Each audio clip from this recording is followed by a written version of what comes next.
Épître de Paul. À Tite. Un Paul, serviteur de Dieu et apôtre de Jésus-Christ pour la foi des élus de Dieu et la connaissance de la vérité qui est selon la piété, de lesquelles repose sur l'espérance de la vie éternelle, promise à dès les plus anciens temps par le Dieu qui ne ment point, 3 et qui a manifesté sa parole en son temps par la prédication qui m'a été confiée d'après l'ordre de Dieu notre Sauveur, 4 d'Atite. Mon enfant légitime en notre commune foi, et que la grâce et la paix te soient données de la part de Dieu le Père et de Jésus-Christ notre Sauveur. 5. Je t'ai laissé en Crète, afin que tu mettes en ordre ce qui reste à régler. Et que, selon mes instructions, tu établisses des anciens dans chaque ville. Si il s'y trouve quelque homme irréprochable, mari d'une seule femme, ayant des enfants fidèles, qui ne soient ni accusés de débauche ni rebelles.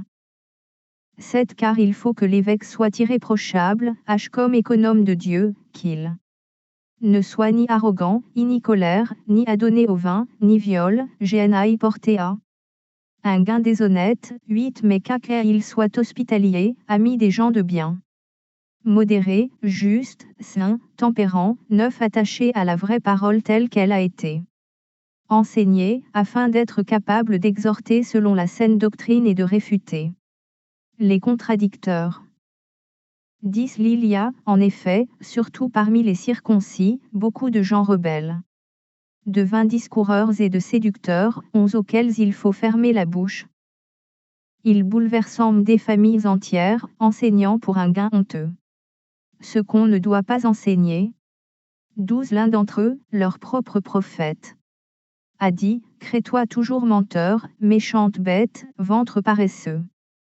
13. Ce témoignage est vrai. C'est pourquoi reprends-les sévèrement, afin qu'il ait une foi saine. 14. Net qu'il ne s'attache pas à des fables judaïques et à des commandements d'hommes qui se détournent de la vérité. 15. Tout est pur pour ceux qui sont purs, mais rien n'est pur pour ceux qui sont souillés. Et incrédules, leur intelligence et leur conscience sont souillées. 16. Ils font profession de connaître Dieu, mais ils le renient par leurs œuvres, étant abominables, rebelles, et incapables d'aucune bonne œuvre. 2. 1. Pour toi, dis les choses qui sont conformes à la saine doctrine. 2. Dis que les vieillards doivent être sobres, honnêtes, modérés, saints dans la foi, dans la charité, dans la patience. 3. Dis que les femmes âgées doivent aussi avoir l'extérieur qui convient à la sainteté, n'être ni médisantes, ni adonnées au vin. Qu'elles doivent donner de bonnes instructions. 4. Dans le but d'apprendre aux jeunes femmes à aimer leurs maris et leurs enfants. 5. À être retenues, chastes, occupées aux soins domestiques, bonnes, soumises à leur mari, afin que la parole de Dieu ne soit pas blasphémée. 6. Exhorte de même les jeunes gens à être modérés. 7. Dit-y montrant toi-même à tous égards un modèle de bonnes œuvres, et donnant un enseignement pur, digne. 8. Une parole saine, irréprochable, afin que l'adversaire soit confus, n'ayant aucun mal à dire de nous. 9. Exhorte les serviteurs à être soumis à leur maître, à leur plaire en toutes choses, à n'être point contredisant. 10. À ne rien dérober, mais à montrer toujours une parfaite fidélité, afin de faire honorer en tout la doctrine de Dieu, notre Sauveur. 11. Car la grâce de Dieu, source de salut pour tous les hommes, a été manifestée. 12. Elle nous enseigne à renoncer à l'impiété et aux convoitises mondaines, et à vivre dans le siècle présent selon la sagesse, la justice et la piété. 13. En attendant la bienheureuse espérance et la manifestation de la gloire du grand Dieu et de notre Sauveur Jésus-Christ. 14. Qui s'est donné lui-même pour nous, afin de nous racheter de toute iniquité, et de se faire un peuple qui lui appartienne, purifié par lui et zélé pour les bonnes œuvres. 15. Dit ces choses, exhorte et reprend, avec une pleine autorité. Elle que personne ne te méprise. 3.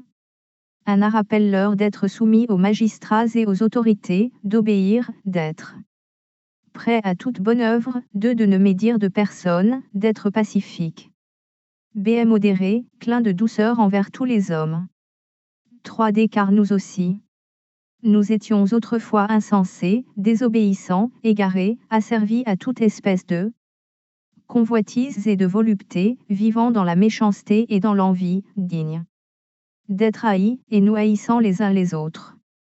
4 mai, lorsque la bonté de Dieu, notre Sauveur et son amour pour les hommes ont été manifestés, 5 il nous a sauvés, non à cause des œuvres de justice que nous aurions faites, mais selon sa miséricorde, par le baptême de la régénération et le renouvellement du Saint-Esprit, 6 il a répandu sur nous avec abondance par Jésus-Christ, notre Sauveur, 7 afin que, justifiés par sa grâce, nous devenions, en espérance, héritiers de la vie éternelle. 8 Cette parole est certaine, et je veux que tu affirmes ces choses, afin que ceux qui ont cru en Dieu s'appliquent à pratiquer de bonnes œuvres. Et voilà ce qui est bon et utile aux hommes. 9 Mais évite les discussions folles, les généalogies, les querelles, les disputes relatives à la loi, car elles sont inutiles et vaines. 10 J'éloigne de toi, après un premier et un second avertissement, celui qui provoque des divisions, 11 Sachant qu'un homme de cette espèce est perverti, et qu'il pêche, en se condamnant lui-même. 12 Lorsque je t'enverrai Artéma ou Tychik, hâte-toi de venir me rejoindre à Nicopolis, car c'est là que j'ai résolu de passer l'hiver. 13 Et soin de pourvoir au voyage de Zéna, le docteur de la loi, et elle d'Apollo, en sorte que rien ne leur manque. 14 Il faut que les nôtres aussi apprennent à pratiquer de bonnes œuvres pour subvenir aux besoins pressants, afin qu'ils ne soient pas sans produire des fruits. 15 Tous ceux qui sont avec moi te saluent. Salut ceux qui nous aiment dans la foi. Que la grâce soit avec vous tous.